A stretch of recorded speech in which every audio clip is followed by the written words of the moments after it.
for your warm and welcoming message. And now, another voice of leadership and excellence takes the stage. She is not only our SSLG president, but also a with high honors student.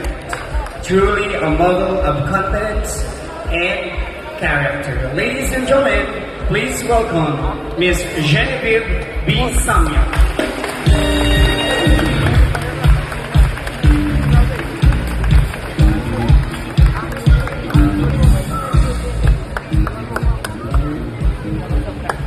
Good evening, everyone. Before anything else, look around you. Look at your classmates, your teachers, your parents. Take a moment to really see this, because this is not something we get to experience twice. For years, we imagined this moment. Iniisip natin kung ano nga ba ang mararamdaman natin kapag nandito na tayo. And now, this is it. This is the night where all our someday became finally today. To our respected school heads, beloved teachers, proud parents, honored guests, and my fellow graduates, welcome to our graduation ceremony.